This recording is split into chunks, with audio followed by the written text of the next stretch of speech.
साथियों नमस्कार। जोहार। जीटी रोड लाइव में आपका स्वागत है। मैं हूं अभिषेक सिंह। साथियों, झारखंड में सियासी बवाल जो पिछले आप देखिएगा कि 6 से 8 महीने पहले से उठा हुआ है, वो थमने का नाम नहीं ले रहा है। समय दर समय कुछ तस्वीरों पे से पर्दा उठती है, कुछ चीजें स्पष्ट होती है, तब तक फिर कुछ ना कुछ उलझने चली आती है, कुछ ना कुछ नया सियासी बवाल खड़ा हो जाता है। जहां एक तरफ आप देखिएगा कि हेमंत सरकार को लेकर के तमाम कयासों का दौर था कि हेमंत सोरेन दिल्ली गए हैं, अब लगता है कि सरकार जो है वो दिल्ली से ही बनेगी। फिर ये भी हुआ कि नहीं, हेमंत है और हेमंत ही रहेंगे, कभी झुकेंगे नहीं, कभी डरेंगे नहीं। इस चीज पे से हेमंत ने करारा जवाब दिया जब पेशा अधिनियम लागू हुआ, और उसके साथ ही साथ ये भी स्पष्ट हो गया कि हेमंत सरकार ही रहेगी।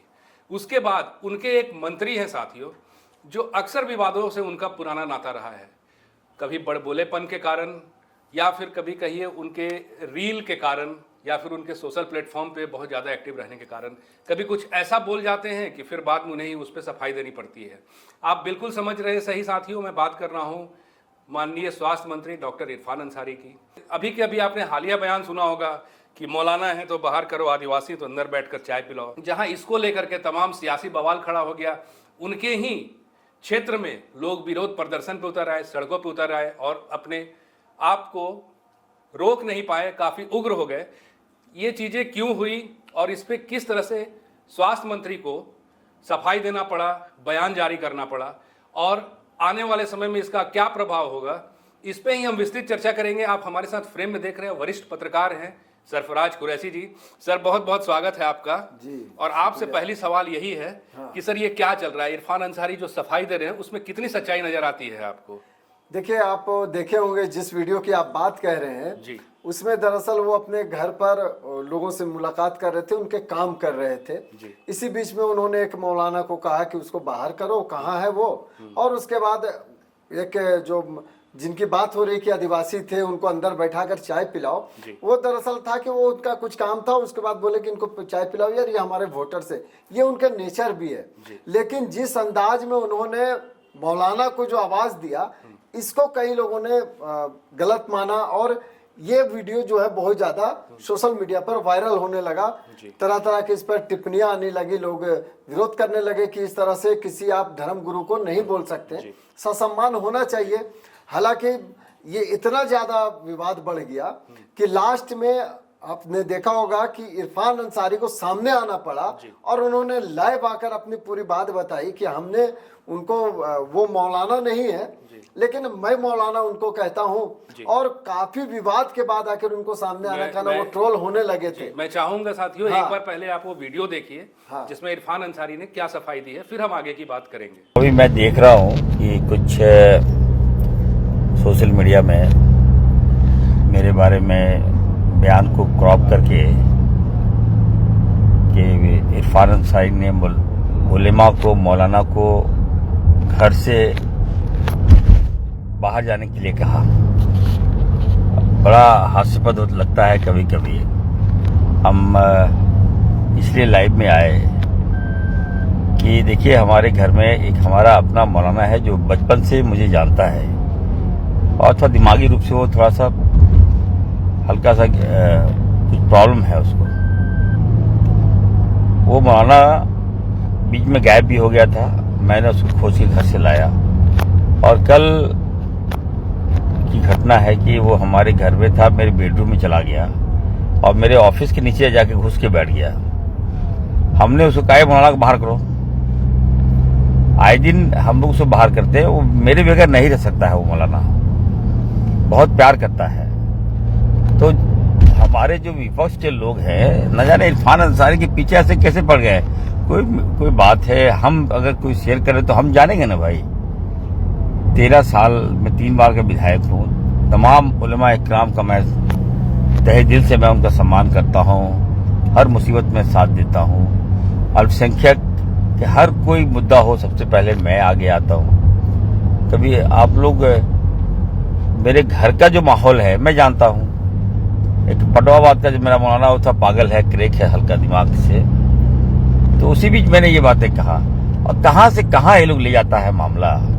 हम भाजपा, उसका वो मौलाना नहीं है, वो उसे नाम दिए है मौलाना, और बात कहाँ से कहाँ ले जाता है। टोपी लगाता है उसको हम मौलाना बोलते हैं। तो इसका मतलब ये नहीं कि वो मौलाना असली मौलाना नहीं है वो। इसलिए अब तमाम भाइयों से, युवाओं से कहना चाहता हूँ, और खास करके अपने समाज से मैं कहना चाहता हूँ, आप सब ने मुझे बहुत बड़ी जवाबदेही दी है, तो मुझ पर यकीन कीजिए। हमें, हमारी चुनौती भाजपा से है, आपसे नहीं है। आए दिन तो हम हर मुद्दे पर हम सबसे मुखर रहते हैं, मदद करते हैं, और उलेमा, जितने भी उलेमा मेरे दिल में बसते हैं। हर मुसीबत में, हर मुकाम पे जहाँ आवश्यकता पड़ती है मेरी, हम 20-25 मिनट लगेगा, उनको मदद करते हैं। तो ऐसे में मैं फिर से कहूँगा कि आप लोग बिल्कुल गलत ना समझें, और कोई बात को ट्विस्ट ना करें। मेरी लड़ाई भाजपा के साथ है। सर, आपसे एक बात पूछनी है कि जैसा इस वीडियो की भी बात है, इसके बाद तमाम प्लेटफॉर्म पे भी ये बातें चल रही है। एक वोटर होता है, वोटर आदिवासी हो या वोटर अल्पसंख्यक समुदाय के लोग हों, इस तरह से किसी वोटर को बांट करके राजनीति करना आपको कहां तक ठीक लगता है? नहीं, देखिए, राजनीतिक वोटर को नहीं, आप इरफान अंसारी के बारे में आपने पहले ही कह दिया अपने इंटरव्यू में कि इरफान अंसारी जो है बड़बोलेपन के कारण और रील बनाने के लिए वो ज्यादा, जो झारखंड सरकार में जो हेमंत सरकार के जो मंत्री हैं उस पर सबसे ज्यादा एक्टिव ये व्यक्ति हैं। और कई बार क्या होता है कि इनके विवादित बयान, आज से नहीं, जब ये सिर्फ विधायक थे तब भी इनके विवादित बयान सामने आते रहते थे। और ये जो है, ये कहीं ना कहीं रील बनाने का जो चक्कर होता है कि भाई ये हमारे वोटर है, देखो हम इनको इतना सम्मान दे रहे हैं, यही वजह है कि उनसे वो बात निकल गई। देखिए, वोटर सभी बराबर होते, चाहे वो किसी समुदाय के हो, किसी धर्म के हो। क्या इरफान अंसारी को आप देखेंगे कि जितने भी जो अल्पसंख्यक आपको विधायक दिखते हैं या मुस्लिम विधायक दिखते हैं, उनमें सबसे ज्यादा मंदिरों का निर्माण इरफान अंसारी ने कराया। यानी उनको वोटर हिंदू भी है। आप चर्च में भी वो एक्टिव नजर आते हैं, आदिवासी कार्यक्रमों में भी एक्टिव नजर आते हैं, मुसलमानों के भी कार्यक्रम में एक्टिव नजर आते हैं। तो ये जो है कि वो धर्म बांटकर वो वोट ले रहे हैं, ऐसा मुझे नहीं लगता है, क्योंकि वो सबसे ज्यादा मंदिरों का भी निर्माण करते हुए नजर आते हैं। आप देखेंगे इनके हाथ में कलावा पहनते, वो अपने आप को पहले भी बता चुके कि मेरे पूर्वज हिंदू थे। तो खैर, विवाद जो है वो ये है कि कई बार बोलने के कारण, जैसे अभी जो वीडियो हम लोगों ने दिखाया भी, कि उसमें भी क्या था कि वो उनका हो सकता है कि इरादा नहीं हो गलत कहने का, लेकिन मुंह से निकल गया हो। उसी तरह से वो दिखाना चाहते होंगे कि देखो ये हमारे आदिवासी वोटर हैं, इसीलिए हम इनको इतना सम्मान दे रहे हैं। तो ये धर्म की राजनीति नहीं है, लेकिन फिर भी ऐसी चीजों से बचना चाहिए। जी, अभी आप देखिए ना, इसके पहले भी जो वो राशन वाली बात उठी थी कि अरे आधा किलो राशन किसी ने ले लिया तो क्या हुआ, इस तरह का भी बयान। हाँ, नहीं, देखिए, वो बयान तो काफी विवादित बयान है।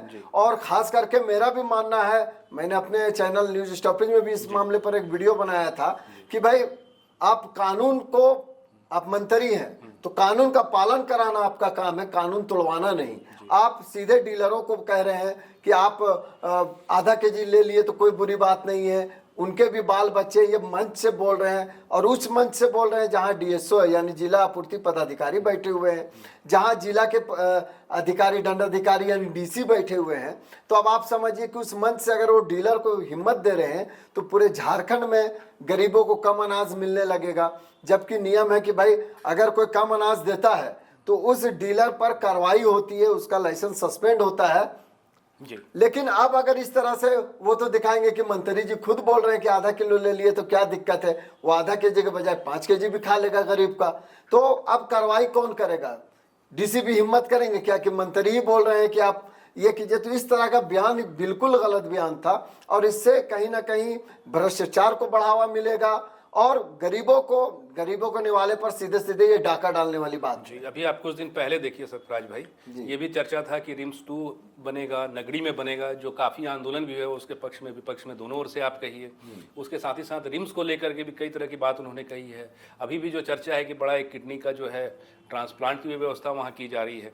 लेकिन ये सारी बातें जो हैं वो कागजों तक ही सिमटती हुई नजर आती है, या लगता है कि हाँ एक बयान है, बयान से बढ़ के कुछ नहीं है। हालांकि चुनौतियां अब भी है स्वास्थ्य विभाग के पास, जो लोग अब भी सफ़र कर रहे थे अब भी सफ़र करते हैं, चाहे आप रिम्स की बात कीजिए, सदर की, चाहे तमाम जिलों के बीच जो सदर अस्पताल है वहाँ की कीजिए। तो इसको लेकर के एक चर्चा है कि आप मतलब स्वास्थ्य मंत्री को कितना सुरक्षित देख पा रहे हैं कि क्या वो अभी रहेंगे या फिर कुछ और विकल्प सरकार देख रही है, हेमंत सरकार? नहीं, विकल्प तो नहीं देख रही है, लेकिन आपने जैसा कहा कि रिम्स में जो किडनी ट्रांसप्लांट की शुरुआत होने वाली है, तो ये जेबी की बैठक होनी है अभी 1-2 दिन में, तो उस पर हो सकता है वो मुहर लग जाएगा, फिर वो आगे काम होगा। देखिए ये सही है कि जिस हिसाब से चूंकि रिम्स को जरूरत है, डॉक्टरों की भी जरूरत है और रिम्स को और बड़ा होने की जरूरत है और इंफ्रास्ट्रक्चरल डेवलपमेंट की भी जरूरत है। जी, क्योंकि आप देखेंगे कि पूरे झारखंड से लोग यहाँ आते हैं, उसके अलावा आपको आसपास के जो राज्य हैं वहां से भी लोग आ जाते हैं, उड़ीसा से भी लोग आते हैं इलाज कराने के लिए, आपको बंगाल से भी, खास करके पुरुलिया, झालदा, ये जो अपने सटे हुए सीमावर्ती क्षेत्र, हाँ, वहां से सबसे ज्यादा लोग पेशेंट आते हैं रांची में। इसके अलावा एक जो आप कमी देखेंगे कि अभी रिम्स निदेशक ने भी एक बयान जारी किया था नए साल के समय में कि लोग जो है कब पहले पता कर ले कि यहाँ पर बेड खाली है कि नहीं, ऑक्सीजन का बेड खाली है या नहीं, तब आवे। क्यों? क्योंकि हो क्या रहा है ना कि आप देखेंगे अभिषेक जी कि एक चीज तो आप क्लियर है कि कई बार प्राइवेट हॉस्पिटल इलाज करते हैं अपने यहाँ एडमिट करके, लेकिन जब स्थिति गंभीर हो जाती है, पैसा पूरा खिंचा जाता है, तब वो रिम्स भेजते हैं। ये कई बार उठती है बातें, तो इसको भी देखना होगा कि इससे क्या हो रहा है कि रिम्स पर लोड पड़ रहा है। और अभी जो रिम्स में अतिक्रमण हटाओ अभियान चला, तो आप जो नगड़ी में देख रहे हैं, इसकी चर्चा भी हो रही है कि रिम्स के पास इतनी जमीन है कि अगर वो चाहे तो फिर उसी जगह पर जो डीआईजी ग्राउंड वाला इलाका जो खाली हुआ है, वहां एक नया बिल्डिंग डेवलप हो सकता है, रिम्स 2 यहाँ भी निर्माण हो सकता है। अब बाकी ये सरकार के पर है कि क्या वो देखती है, इसको किस अंदाज में देखती है, लेकिन रिम्स 2 की जरूरत है, ये सही है। भले ही राजनीतिक तौर पर इसे इनकार करे या जो भी हो, लेकिन रिम्स की जरूरत है और रिम्स के लिए जमीन भी उपलब्ध है, भले वो विवाद से परे हो। एक सवाल का जवाब रह गया सरफराज जी कि राजनीतिक गलियारों के साथ आप देखिए तमाम डिजिटल प्लेटफॉर्म पे भी ये चर्चा है कि मकर संक्रांति के बाद हेमंत सरकार के मंत्रिमंडल में कुछ फेरबदल संभव है, तो इसको आप कहाँ तक जोड़ रहे हैं? क्या मुख्यमंत्री स्वास्थ्य विभाग से खुश हैं, उसके कार्यशैली से खुश हैं, और क्या इरफान अंसारी अब भी उनके चहेते बने हुए हैं, या फिर उनका कुछ डावाडोल नजर आ रहा है इस पे? नहीं, देखिए इरफान अंसारी जो है वो एक कहते हैं लोग कि वो कलाकार हैं। चूंकि इरफान अंसारी अभी तक कई बार वो अपने बयानों से कहा जाता है कि हेमंत सरकार को भी वो कटघरे में खड़े करवा देते हैं, लेकिन जो स्थिति दिख रही है मुझे नहीं लगता है कि कोई फेरबदल होगी, क्योंकि आला कमान जो है वो इरफान अंसारी से वैसे नाखुश नहीं है, और ये खास करके ये कोशिश इनकी हो रही है कि सब कुछ स्मूथ रहे। अब यही देखिएगा कि बार बार बोलते हैं कि मैं बजरंग बली हूँ, हेमंत सोरेन का हनुमान हूँ, तो ये अपने आप को हनुमान बताकर ये साबित करते हैं कि वो उनसे अलग नहीं है। और कहीं भी वैसी स्थिति अभी तक खबरों में नहीं आई है कि इरफान अंसारी से नाराज सीएम हो, ऐसी बात नहीं। हालांकि उन्होंने अपने बयानों से, जैसा अभी वो राशन वाला बयान जो आप बता रहे हैं, जिक्र किए कि राशन वाले बयान से कटघरे में एक तरह से खड़ा करना हुआ, और इसको लेकर तमाम छिछलेदर भी होती है सरकार की कि आखिर आप एक मंत्री हैं और आप बोल रहे हैं कि आप चोरी करो, जबकि आपको तो चोरी रोकना है, आपका काम है, आपको अधिकारियों को निर्देश देना है कि आप चोरी रोको। तो ऐसी स्थिति नहीं दिख रही है कि मकर संक्रांति के बाद कुछ बदलाव होगा, क्योंकि तमाम तरह की चर्चाएं, जैसा आपने पहले भी कहा कि भाजपा के साथ मुख्यमंत्री के ही जाने की चर्चा थी कि हेमंत सोरेन अब कांग्रेस को और आरजेडी को छोड़कर, खास करके बिहार चुनाव के बाद से, विधानसभा जो चुनाव हुआ उसके बाद से ये चर्चाएं थी कि हेमंत सोरेन जो है वो भाजपा के साथ मिलकर सरकार बना लेंगे। और सरकार इसलिए भी बल था इस बात को कि पहले भी हेमंत सोरेन सरकार बना चुके हैं बीजेपी के साथ में, लेकिन उन्होंने पहले ही कहा, जेएमएम की तरफ से भी कहा गया कि ऐसी कोई बात नहीं और हम लोग सरकार जैसे चल रहे वैसे ही चलेगा। और आप देखेंगे कि बाकी कांग्रेस के लीडर्स या यहाँ पर बस हेमंत सोरेन को ही अपना सर्वे सर्वा मानते हैं, उसके पीछे ही चलने की बात कहते हैं। यहाँ पर कांग्रेस या आरजेडी ऐसी स्थिति में नहीं है कि वो कुछ विकल्प करे। हाँ, हेमंत सोरेन अपना वोट बैंक, खास करके अगर वो बीजेपी के साथ जाते हैं तो कहीं ना कहीं जिस प्रकार से अभी देश में ईसाई मुस्लिम अल्पसंख्यकों पर जिस तरह से मामलात आ रहे हैं, तो इससे वो वोट छिटकने का डर बना रहेगा हेमंत सोरेन के साथ में। इसलिए मुझे नहीं लगता कि कोई बहुत बदलाव होगा। जी, तो बिल्कुल सही कहा सरफराज जी ने कि आज के समय में इंडिया गठबंधन की ओर से आप झारखंड में देखेंगे तो तमाम जो सहयोगी दल है वो हेमंत सोरेन को ही सर्वे सर्वा मानते हैं, चाहे बात आरजेडी की हो, चाहे बात हो कांग्रेस की, चाहे बाकी तमाम दलों की। लेकिन इस बात का तो विरोध तय है साथियों कि जो इरफान अंसारी ने बयान दिया है उसको लेकर के उन्हीं के क्षेत्र में गर्मा गर्मी का माहौल है, विरोध प्रदर्शन का माहौल है। इससे वो कितना उभर पाते हैं और अपने आप को किस तरह से वो फिर से साबित कर पाते हैं, ये तो आने वाला वक्त बताएगा। आज के लिए साथियों बस इतना ही। जाते जाते आपसे वही आग्रह है कि अगर आपने हमारे चैनल को सब्सक्राइब नहीं किया तो जरूर कर लीजिए, हमारे वीडियो को लाइक शेयर और कमेंट जरूर कीजिए। आज्ञा दीजिए, नमस्कार, जय हिंद, जय भारत। हमारे भी चैनल को सब्सक्राइब कर लेंगे दोस्तों। न्यूज स्टॉपेज में जिस तरह से जीटी रोड को आप प्यार दुलार देते हैं अपना, हमारे भी चैनल को उसी तरह प्यार दुलार देते रहें, आप दे भी रहें, इसके लिए बहुत बहुत शुक्रिया।